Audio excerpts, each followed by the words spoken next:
আসসালামু আলাইকুম দর্শক, যে বা যারা যেখান থেকে দেখছেন বা শুনছেন সকলকে ধন্যবাদ জানিয়ে শুরু করছি। দর্শক, প্রতিদিনের মতো আবারও আপনাদের মাঝে একটা ব্রেকিং খবর নিয়ে উপস্থিত হয়েছি। দর্শক, আজকের ব্রেকিং খবরটা হচ্ছে কাকে দলের দায়িত্ব দিচ্ছেন সাবেক প্রধানমন্ত্রী শেখ হাসিনা। দর্শক, আমরা ইতিমধ্যে জেনে গেছি কিংবা বুঝেছি আওয়ামী লীগ অস্তিত্ব সংকটে পড়েছে। এই সংকট দূর করার জন্য সাবেক প্রধানমন্ত্রী শেখ হাসিনা কাকে দিচ্ছেন, আওয়ামী লীগের দায়িত্ব কার হাতে দিচ্ছেন, এই বিষয় নিয়ে দেশের অনলাইন সংবাদ মাধ্যম যুগান্তর তাদের শিরোনামে যে উল্লেখ্য বিষয় তুলে ধরেছেন, আপনাদের মাঝে কিছুটা হলেও শুনিয়ে দেওয়ার চেষ্টা করছি। 1975 সালের 15ই আগস্ট শেখ মুজিবুর রহমানকে হত্যার পর অস্তিত্ব সংকটে পড়েছিল আওয়ামী লীগ। তখন দলের কিছু নেতা ভারতে পালিয়ে যান, কিন্তু 24 আগস্টের পর পরিস্থিতি অনেকটা কিন্তু ভিন্ন।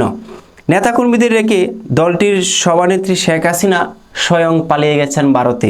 দেশে যেসব নেতা রয়েছেন তারাও দৃষ্টির সীমার বাইরে। অনেকে আত্মগোপনে, সভাপতি বিদেশে, সম্পাদক উবায়দুল কাদেরের খোঁজ নেই। জ্যেষ্ঠ নেতারাও রয়েছেন আত্মগোপনে।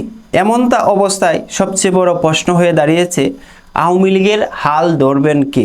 কার উপর আস্থা রাখবেন সাবেক প্রধানমন্ত্রী শেখ হাসিনা?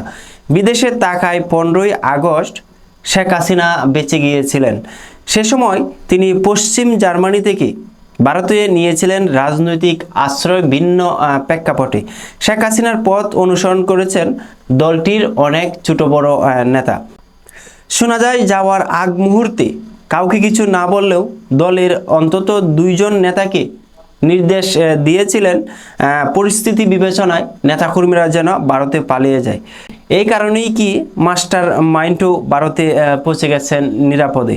ছাত্র জনতার নজিরবিহীন বিক্ষোভের মুখে শেখ হাসিনা ক্ষমতা ছেড়ে 5 তারিখ ভারতে পালিয়ে যান। এখনও তিনি সেখানেই অবস্থান করছেন, দুবাই চলে যাচ্ছেন এমনটা চাউর হয়ে আছে অনেক দিন ধরে।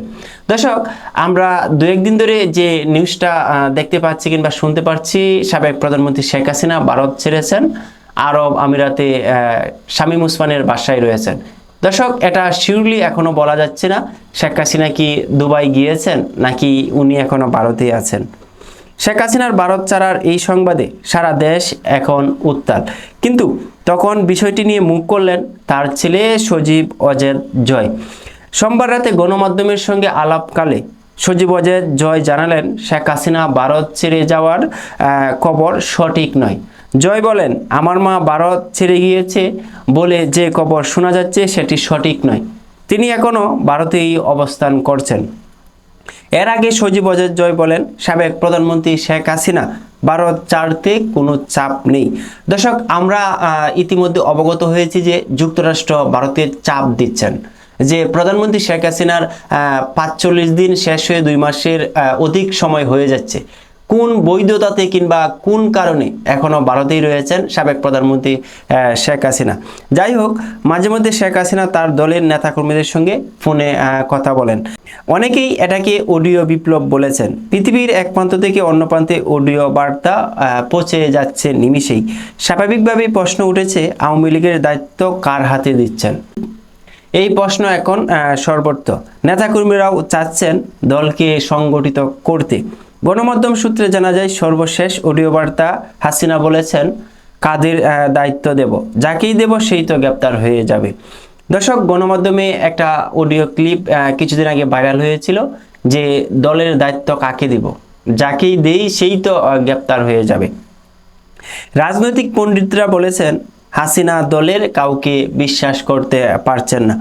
তিনি শেষ দিন পর্যন্ত চেষ্টা করবেন পরিবারের মাধ্যমেই কাউকে বেছে নিতে। 2 মাস হয়ে গেল শেখ হাসিনা দিল্লিতে অবস্থান করছেন। তার সঙ্গে রয়েছেন ছোট বোন রেহানা। কন্যা সাইমা ওয়াজেদ পুতুল কাজের সূত্রে দিল্লিতেই রয়েছেন। মাঝে মধ্যে তিনি তার মায়ের সাথে দেখাও করছেন। ভারতীয় নিরাপত্তা কর্মকর্তারা তার সঙ্গে দেখা করছেন সল্লা পরামর্শ। এ নিয়ে নানা গুজব তো রয়েছেই। ওদিকে ভারতের বিভিন্ন প্রান্তে অবস্থানরত আওয়ামী লীগের নেতাকর্মীরা হাসিনার সঙ্গে নিয়মিত যোগাযোগ করছেন, দলকে সংগঠিত করার তাগিদও দিচ্ছেন। ডাকসাইটে সাবেক এক মন্ত্রীকে দল গোছানোর দায়িত্ব দিয়েছেন অঘোষিতভাবে।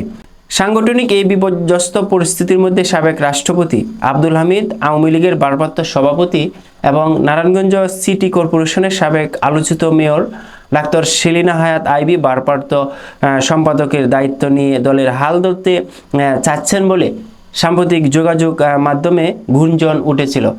তবে এ ধরনের গুঞ্জনকে অপপ্রচার বলে দাবি করেছেন দলটির শীর্ষস্থানীয় কয়েকজন নেতা। আওয়ামী লীগের আত্মগোপনে থাকা সভাপতি মণ্ডলীর সম্পাদক মণ্ডলীর বেশ কয়েকজন সদস্য গণমাধ্যমকে বলেছেন, দলের প্রয়োজনে ভারপ্রাপ্ত নেতৃত্ব দেওয়ার সময় এলে নির্বাচিত কেন্দ্রীয় নেতৃত্বের মধ্যে থেকেই দায়িত্ব দেওয়া হবে। নির্বাচিত নেতৃত্বের বাইরে থেকে কাউকে ভারপ্রাপ্ত দায়িত্ব দেওয়ার নজির আওয়ামী লীগের নেই। দর্শক, দেশের অনলাইন সংবাদ মাধ্যম যুগান্তরে শেখ হাসিনা কোথায় আছেন, কার হাতে দায়িত্ব দিচ্ছেন, তারা যে সারাংশ লিখেছে আমি আপনাদের মাঝে সামান্য শুনিয়ে দেওয়ার চেষ্টা করছি মাত্র। দর্শক, প্রধানমন্ত্রী শেখ হাসিনার ভাগ্যে কি আছে, কখন কোন দেশে যাচ্ছেন, কখন যে কি হচ্ছেন তা বলা বাহুল্য। শেখ হাসিনার ভাগ্য এখনো নির্ধারণ হয়নি, তার ভাগ্যে কি আছে। দর্শক, আজকের মতো আর কথা না বাড়াতে চাচ্ছি, সকলের কাছ থেকে বিদায় নিচ্ছি। ধন্যবাদ, ভালো থাকবেন এবং পরবর্তী ভিডিও দেখার জন্য অনুরোধ করে যাচ্ছি। আসসালামু আলাইকুম।